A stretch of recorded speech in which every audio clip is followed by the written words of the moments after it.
जगत में प्रत्येक व्यक्ति को किसी ना किसी प्रकार की निर्बलता अवश्य होती। जैसे कोई बहुत तेजी से दौड़ नहीं पाता तो कोई अधिक भार नहीं उठा पाता, कोई असाध्य रोग से पीड़ित रहता है तो कोई पढ़े हुए पाठों को स्मरण में नहीं रख पाता। ऐसे अनेकों उदाहरण और भी हैं। क्या आप किसी ऐसे व्यक्ति को जानते हैं जिसे सब कुछ प्राप्त हो और हम जीवन की उस एक निर्बलता को जीवन का केंद्र मानकर जीते हैं?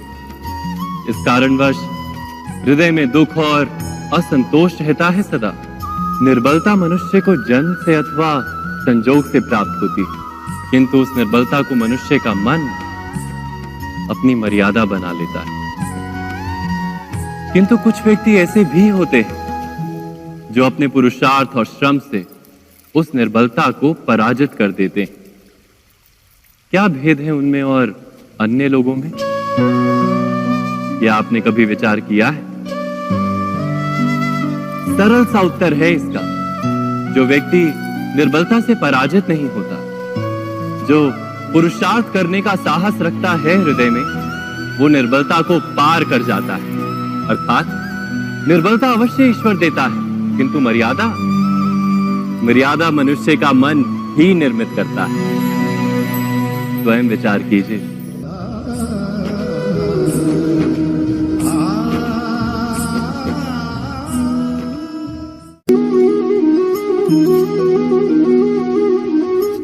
भविष्य का दूसरा नाम है संघर्ष। हृदय में आज इच्छा होती है और यदि पूर्ण नहीं हो पाती तो हृदय भविष्य की योजना बनाता है। भविष्य में इच्छा पूर्ण होगी ऐसी कल्पना करता रहता है, किंतु जीवन ना तो भविष्य में है ना अतीत में। जीवन तो इस क्षण का नाम, अर्थात इस क्षण का अनुभव ही जीवन का अनुभव। पर हम ये जानते हुए भी इतना सा सत्य समझ नहीं पाते। या तो हम बीते हुए समय के स्मरणों को घेर कर बैठे रहते हैं, या फिर आने वाले समय के लिए हम योजनाएं बनाते रहते हैं और जीवन जीवन बीत जाता है।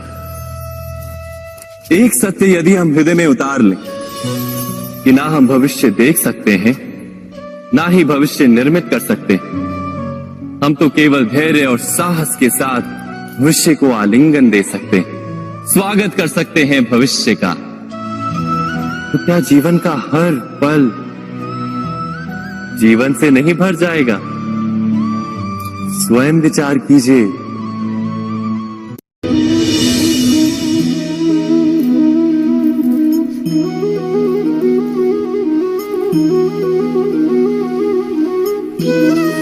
ज्ञान प्राप्ति सदा ही समर्पण से होती है, ये हम सब जानते हैं। किंतु समर्पण का वास्तविक महत्व क्या है?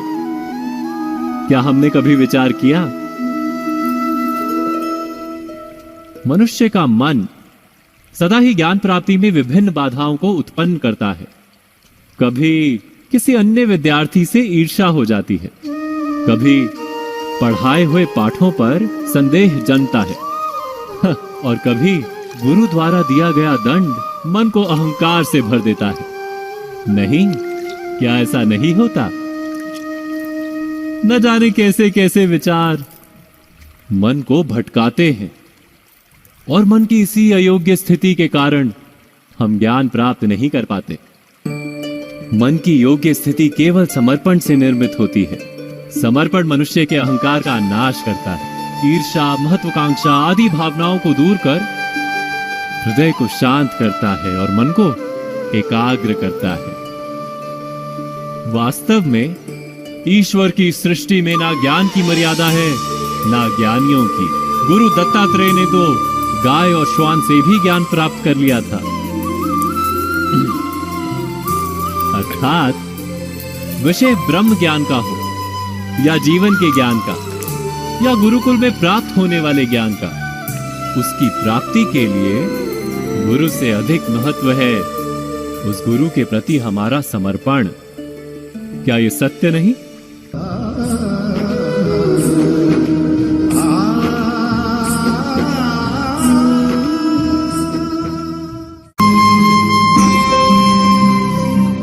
प्रत्येक मनुष्य के जीवन में ऐसा क्षण अवश्य आता है जब सारे स्वप्न, सारी आशाएं, सारे दृश्य ध्वस्त हो जाते हैं। जीवन के सारे आयोजन ही बिखर जाते हैं।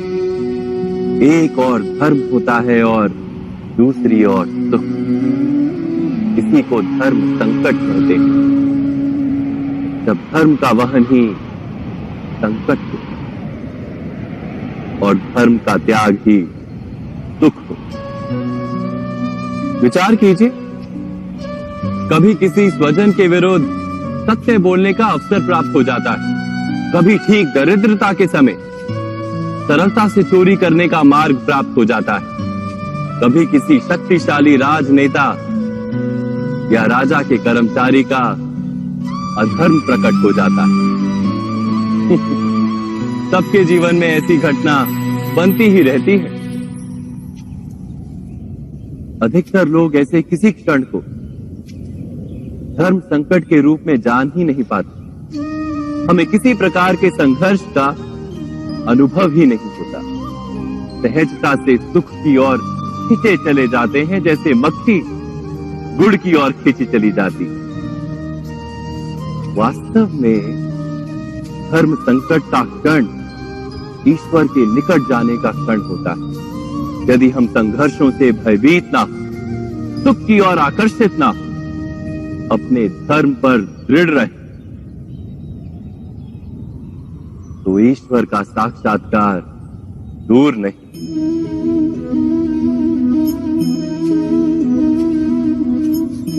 पवन से युद्ध करने वाला पत्ता यदि पेड़ से गिरता है तो भी आकाश की ओर उठता है। पवन से झुकने वाली घास वही भूमि पर रह जाती।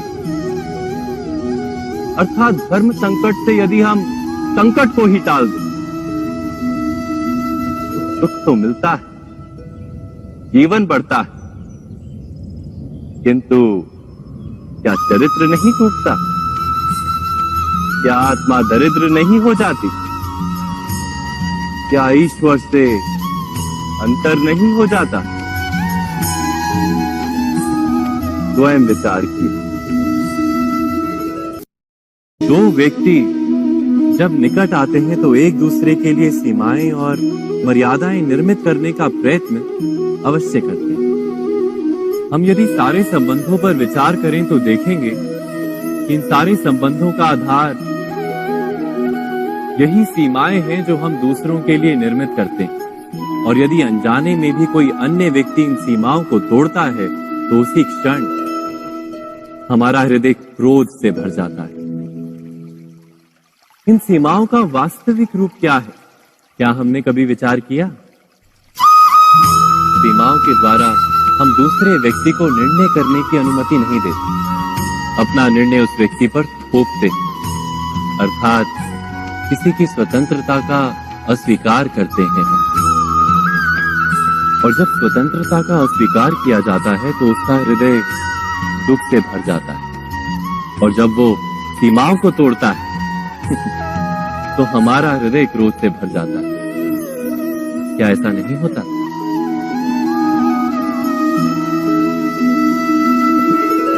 पर यदि एक दूसरे की स्वतंत्रता का सम्मान किया जाए तो किसी मर्यादाओं या सीमाओं की आवश्यकता ही नहीं होती। अर्थात जिस प्रकार स्वीकार किसी संबंध का देह है, क्या वैसे ही स्वतंत्रता किसी संबंध की आत्मा नहीं? स्वयं विचार की। सबके जीवन में ऐसा प्रसंग अवश्य आता है कि सत्य कहने का निश्चय होता है हृदय में, किंतु मुख से सत्य निकल नहीं पाता। कोई भय मन को घेर लेता है।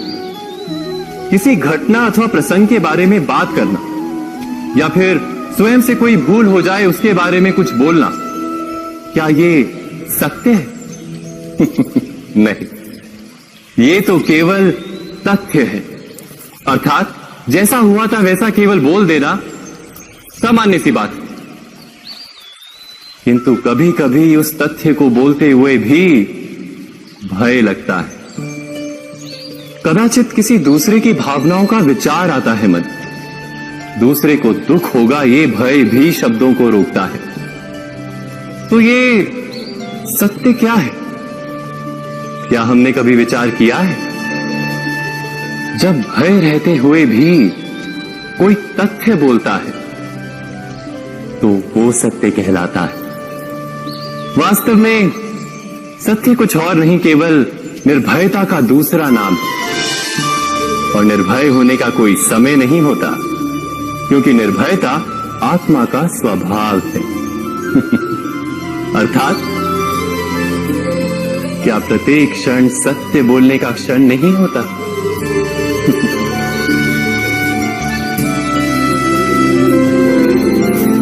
स्वयं विचार कीजिए।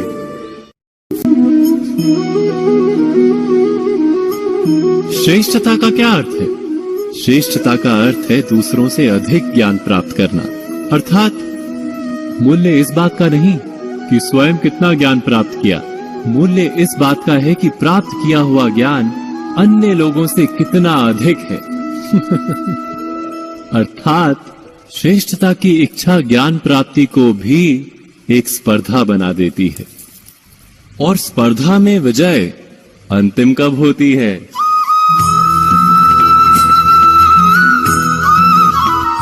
कुछ समय के लिए तो श्रेष्ठ बना जा सकता है, किंतु सदा के लिए कोई श्रेष्ठ नहीं रह पाता। फिर वही असंतोष, पीड़ा और संघर्ष जन्म लेता है। किंतु श्रेष्ठ बनने के बदले यदि उत्तम बनने का प्रयत्न करें तो क्या होगा? उत्तम का अर्थ है कि जितना प्राप्त करने योग्य है वो सब प्राप्त करना, किसी से अधिक पाने की इच्छा से नहीं, मात्र आत्मा की तृप्ति हेतु कुछ प्राप्त करना। उत्तम के मार्ग पर किसी अन्य से स्पर्धा नहीं होती, स्वयं अपने आप से स्पर्धा होती है। अर्थात उत्तम बनने का प्रयत्न करने वाले को देर अबेर सारा ज्ञान प्राप्त हो जाता है, बिना प्रयत्न के ही वो श्रेष्ठ बन जाता है। किंतु जो श्रेष्ठ बनने का प्रयत्न करता है वो श्रेष्ठ बने या ना बने, उत्तम कभी नहीं बन पाता।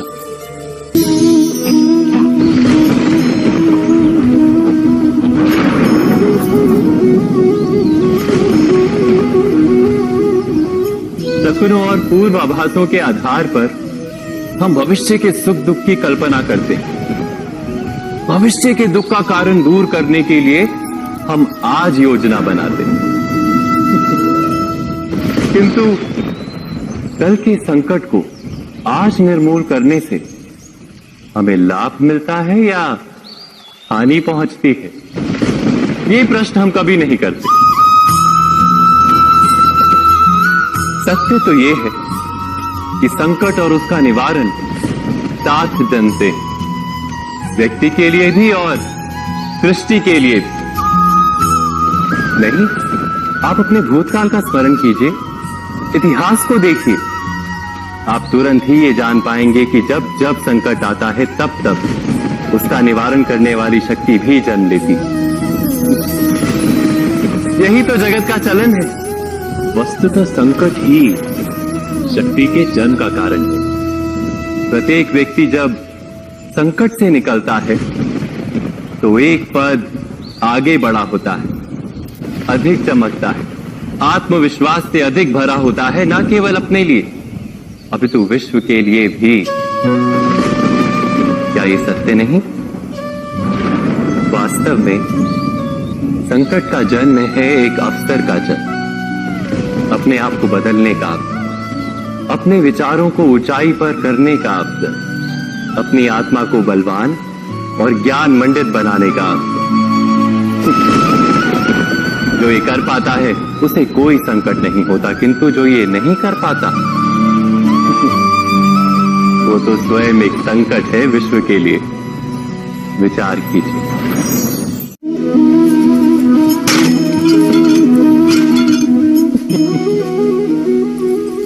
कभी कभी कोई घटना मनुष्य के जीवन की सारी योजनाओं को तोड़ देती और मनुष्य उस आघात को अपने जीवन का केंद्र मान लेता। पर क्या भविष्य मनुष्य की योजनाओं के आधार पर निर्मित होते हैं?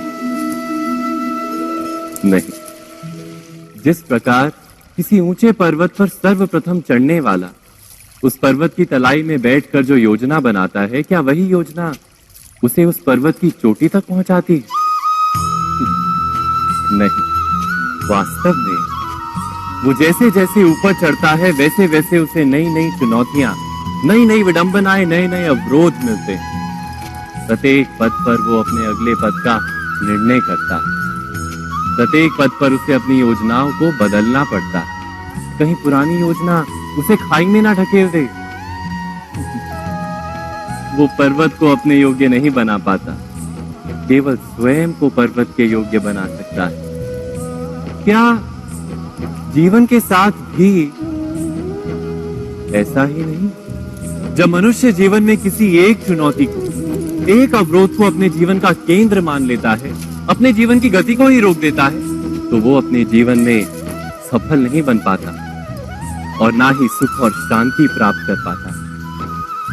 अर्थात जीवन को अपने योग्य बनाने के बदले स्वयं अपने को जीवन के योग्य बनाना ही सफलता और सुख का एकमात्र मार्ग नहीं? स्वयं विचार कीजिए।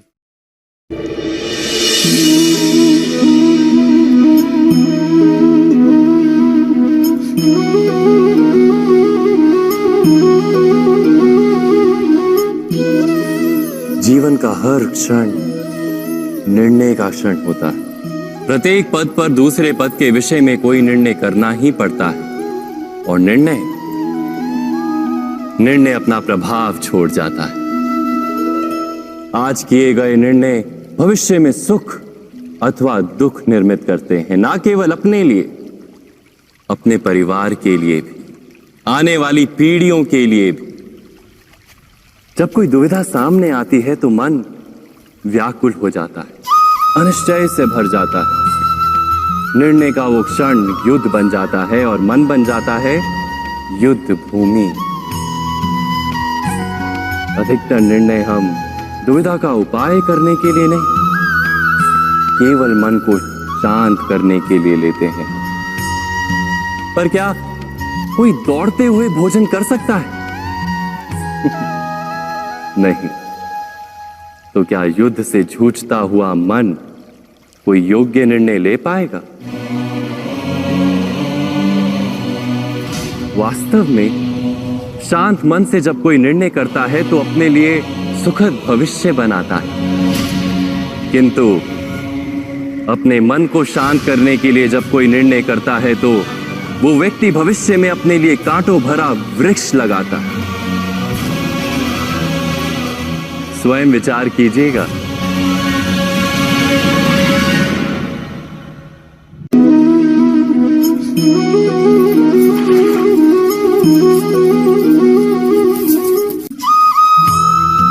जीवन में आने वाले संघर्षों के लिए जब मनुष्य स्वयं को योग्य नहीं मानता, जब उसे अपने ही बल पर विश्वास नहीं रहता, तब वो सद्गुणों को त्याग कर दुर्गुणों को अपनाता है।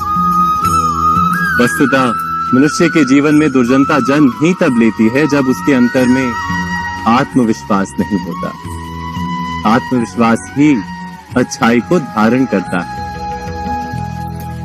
ये आत्मविश्वास है क्या?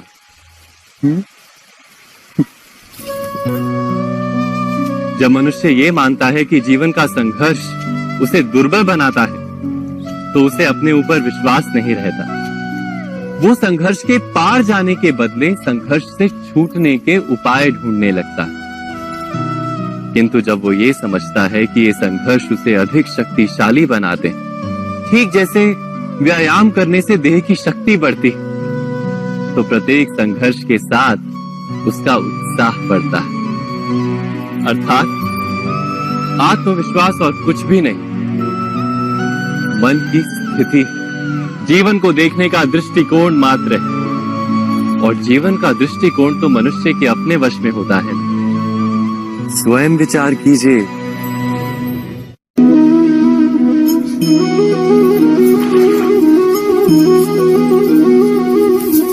पिता सदा ही अपने संतान के सुख की कामना करते, उनके भविष्य की चिंता करते रहते। इसी कारणवश सदा ही अपने संतानों के भविष्य का मार्ग स्वयं निश्चित करने का प्रयत्न करते रहते। जिस मार्ग पर पिता स्वयं चला है, जिस मार्ग के कंकर पत्थर को स्वयं देखा है, मार्ग की छाया, मार्ग की धूप को स्वयं जाना है, उसी मार्ग पर उसका पुत्र भी चले, यही इच्छा रहती है हर पिता की। निस्संदेह उत्तम भावना है ये, किंतु 3 प्रश्नों के ऊपर विचार करना हम भूल ही जाते हैं। कौन से प्रश्न? प्रथम प्रश्न, क्या समय के साथ प्रत्येक मार्ग बदल नहीं जाते? क्या समय सदा ही नई चुनौतियों को लेकर नहीं आता? तो फिर बीते हुए समय के अनुभव नई पीढ़ी को किस प्रकार लाभ दे सकते हैं? दूसरा प्रश्न, क्या प्रत्येक संतान अपने माता पिता की छवि होता है? हाँ, संतानों को संस्कार तो अवश्य माता पिता देते हैं, किंतु भीतर की क्षमता तो ईश्वर देते हैं।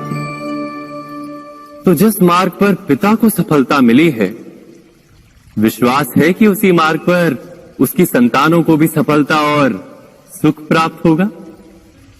तीसरा प्रश्न, क्या जीवन के संघर्ष और चुनौतियां लाभकारी नहीं होती?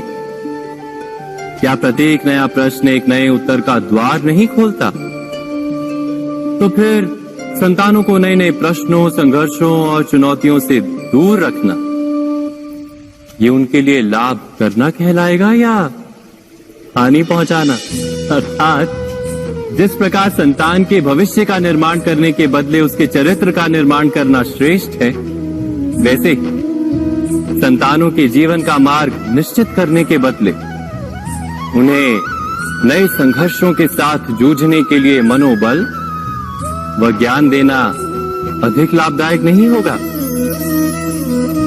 स्वयं विचार कीजिए।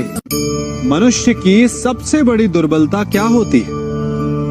सोचिए। धन, प्रेम, अहंकार। मनुष्य की सबसे बड़ी दुर्बलता होती है उसके रहस्य। चाहे आप कितने भी शक्तिशाली क्यों ना हो, कितने भी प्रबल क्यों ना हो, परंतु उसके रहस्य उसके नाश की चाबी होती है। इसलिए यदि प्रबल रहना है, शक्तिशाली रहना है, समर्थ रहना है, तो अपने रहस्य को किसी को भी ना बताएं, ना मित्र को और ना ही शत्रु को, क्योंकि समय पड़ने पर कब कौन शत्रु हो जाए ऐसा कहना संभव नहीं।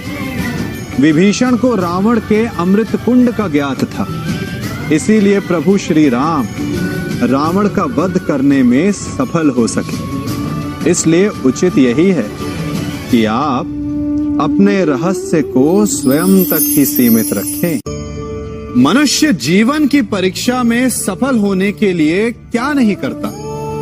वो परिश्रम करता है, दौड़ भाग करता है, और ये सब करने के पश्चात भी जब उसका काम नहीं बनता तो वो नकल करता है ना? तनिक लौटिए अपने बचपन में, स्मरण कीजिए अपने बचपन की स्मृतियों का। क्या स्मरण हुआ? विद्यालय में जब आप परीक्षा देने जाते थे तो क्या होता था? आप ना सहे, परंतु कोई ना कोई सफलता पाने के लिए नकल करता ही था और उत्तीर्ण भी हो जाता था, है ना? परंतु जीवन की परीक्षा ऐसी नहीं होती। नकल करने वाला सफल नहीं होता। कारण विद्यालय में सबके प्रश्न पत्र एक होते थे, परंतु जीवन के प्रश्न पत्र और उनकी कठिनाई सबके लिए भिन्न होती, तो निश्चित रूप से उनके उत्तर भी भिन्न होंगे ना। इसलिए यदि आपको जीवन में सफलता पानी है तो नकल ना कीजिए। स्वयं के प्रश्नों का उत्तर स्वयं ढूंढिए और सफलता आपकी ही होगी।